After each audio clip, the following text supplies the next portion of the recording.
Catalejo Lector presenta del libro A las 12:15, El Sol, el capítulo La Bomba, de la desaparecida periodista y psicóloga guatemalteca Irma Flaquer.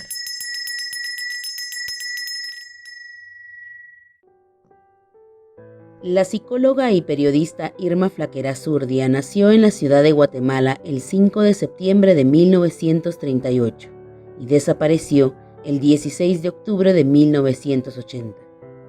Inició su actividad periodística en 1970 y un año más tarde comenzó a publicar su polémica columna de opinión, Lo que otros callan, primero en el diario La Hora y luego en La Nación. Ocupó por más de 22 años diversas funciones en distintos diarios y estaciones de radio en Guatemala y fue reconocida por su constante lucha a favor de los derechos humanos. Irma Flaquer fue secuestrada cuando tenía 42 años el 16 de octubre de 1980 en una esquina de la séptima calle de la Zona 1, calle que precisamente ahora lleva su nombre. En ese mismo incidente fue asesinado su hijo Fernando, de 24 años. Nunca más se supo de Irma Flaquer. No cabe duda que fue producto de las represalias por sus artículos contra los actos corruptos de funcionarios del gobierno del general Romeo Lucas, de los militares de entonces y contra la opresión de los indígenas y las violaciones a los derechos humanos. En el año 2000, el gobierno de Guatemala reconoció la responsabilidad ante esa desaparición, concedió una reparación moral e indemnización económica a los familiares de Irma Flaquer, pero hasta hoy la impunidad continúa. Irma Flaquer fue víctima de muchas amenazas y múltiples atentados, siendo el de 1979 el que casi le cobra la vida. Esto dio origen a su libro A las 12:15, El Sol, en cuyo prólogo le dedica la obra a Mi querido asesino. De este texto extraemos el capítulo La Bomba. Catalejo Lector brinda un homenaje a Irma Flaquer.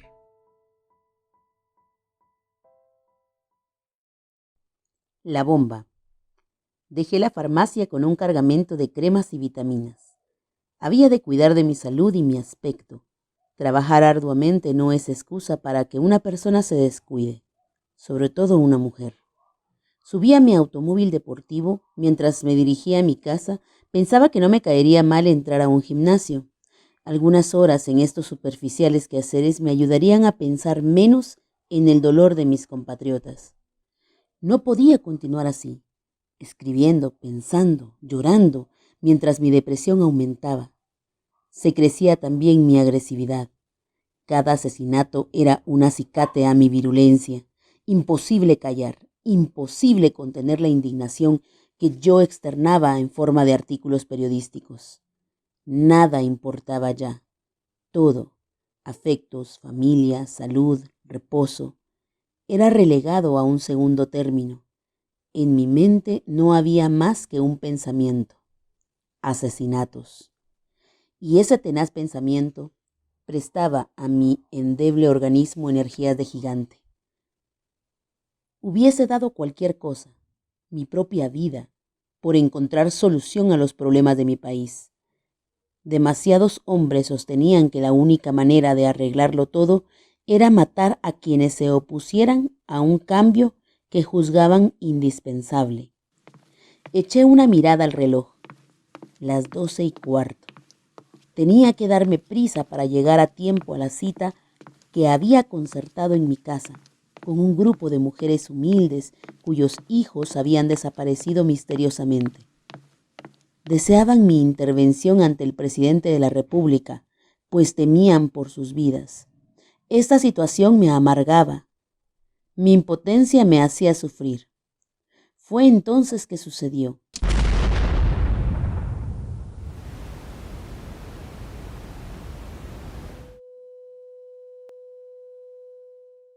No sé cómo.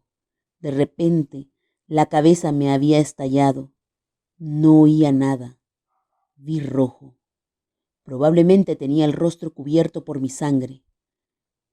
Por un momento pensé que me habían dado un tiro en la cabeza, pero me dije, esto es una pesadilla.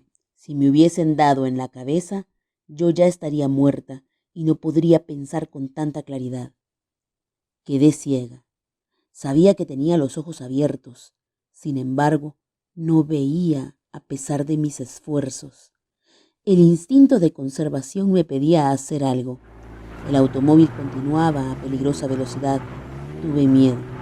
Traté de frenar, pero las piernas no me obedecieron. No podía realizar ningún movimiento. Milagrosamente, el tanque de la gasolina se había roto con la explosión y el automóvil se detuvo, falto de combustible. Podía pensar, y pensar en esas circunstancias era el sufrimiento más grande que yo hubiera imaginado. Mis hijos, veía el dolor y el desconcierto en sus tiernos rostros. Les comunicarían mi muerte. Mi familia, mi abuelita, mis tíos, mis primos. La mía sería una muerte más en una familia castigada. El dolor de pensar en su dolor me llenó de angustia. Quise rogar al Papa Juan XXIII que me salvara, pero a pesar de mi devoción no pude recordar su nombre. ¿El Papa qué? ¿El Papa qué? No permitas que me muera. No permitas que muera. Ayúdame, mis hijos. Que alguien avise a los bomberos. Que me saquen de aquí o moriré. Yo no quiero morir. Dios mío, que se den prisa o me muero. Ya no puedo respirar, me ahogo, me estoy muriendo, creo que ya estoy muerta. No siento nada. Ojalá que me lleven pronto a un hospital. Apúrense, por favor. En ese momento oí la sirena de los bomberos. Me sacaron del auto. Ya iba en la ambulancia. Alguien me hacía preguntas. No podía enterarme de lo que decían, solo oía cuando hablaban muy fuerte. Pensé en decirles mi nombre y pedirles que avisaran a mi familia y a los dirigentes de mi partido. No sé si pude articular las palabras. Me dio un paro respiratorio. De pronto, algo inaudito, absurdo, me hizo pensar que todo era apenas una pesadilla. Alguien, un bombero, me estaba besando. Esto es realmente estúpido. ¿Cómo van a besarme en este estado? ¿Qué está sucediendo? No entiendo nada. Me estaban dando respiración artificial. Bendito el vientre que engendró a un bombero. Cuando me sacaban de la ambulancia pude oír, con dolorosa emoción, la voz más querida del mundo. Me llamaba llena de angustia, de horror, pero su dulzura me hizo estremecer aún en medio de mi agonía. Quise decirle algo optimista. No pude. El shock era grave. Debo haberme agitado en la camilla, porque un médico me recordó con solicitud: calma, calma. No sentía dolor alguno. Dolía en el alma. Suplicaba a quien todo lo puede que no me llevara de este mundo, donde ahora sentía con gran intensidad que tenía a muchos seres queridos. Un frío en la espalda me hizo raciocinar que los médicos eran desconsiderados. Me habían tendido sobre algo helado. Después supe que me tenían sobre la mesa de rayos X y, como es natural, estaba desnuda. Me cubrieron, me trasladaron. Me irritaba que me movieran en la camilla. Cada vez que me hacían de un lado a otro, imaginaba a médicos y a enfermeras como salvajes. Y a estas alturas estaba casi muerta.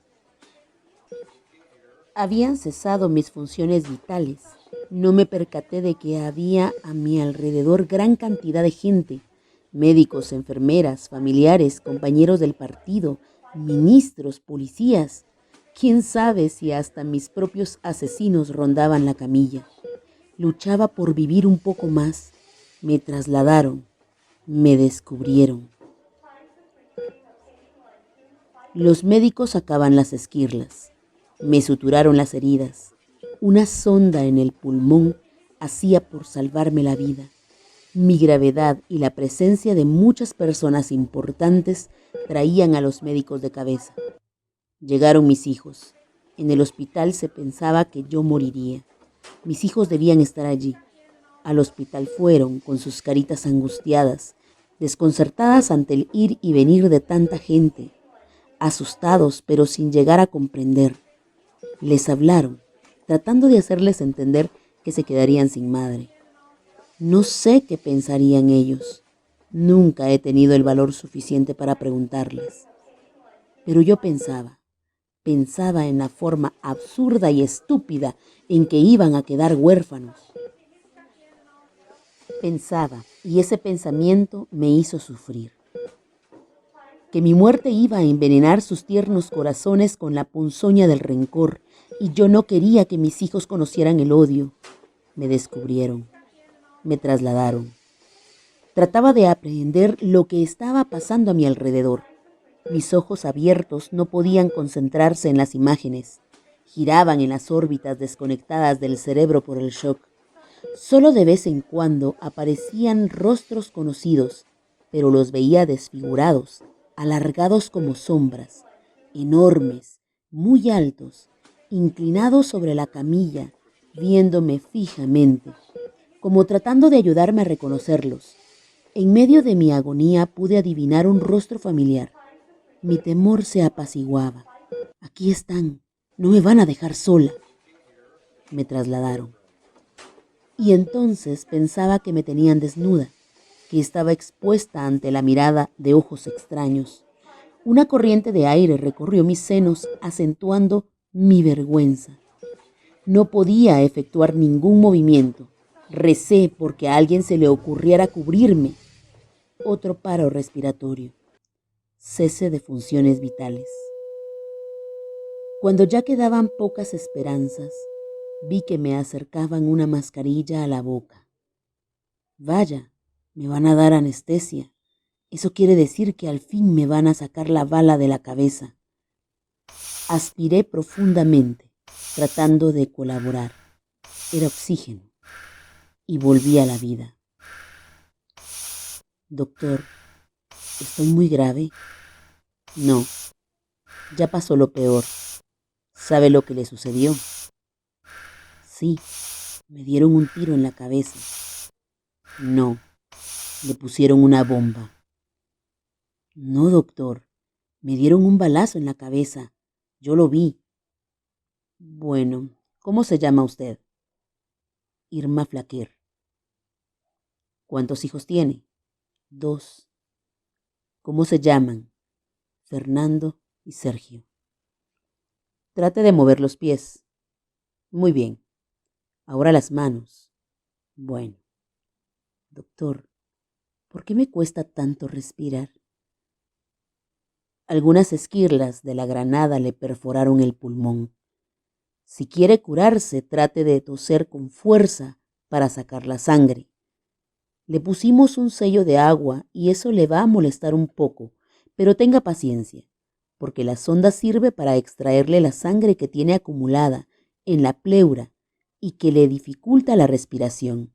No se preocupe, ya todo pasó y ahora tiene que descansar. Al salir del shock, aparecieron los dolores físicos por primera vez. Todo dolía. Puedo decir que no había un centímetro de mi cuerpo que no doliera. 350 esquirlas habían perforado piel, músculos y hueso. Con el dolor físico se afianzó la vida. Pagué un precio muy alto por descubrir que la muerte no duele. Es la vida lo que duele, pero lo pagué con gusto. Es bella la vida. Con el dolor y la vida aparecieron en mí gratitud y amor. Y cuando el amor me dio la capacidad de comprender y perdonar, supe que me había salvado. Nunca olvidaré que para seguir viviendo he de continuar comprendiendo y perdonando.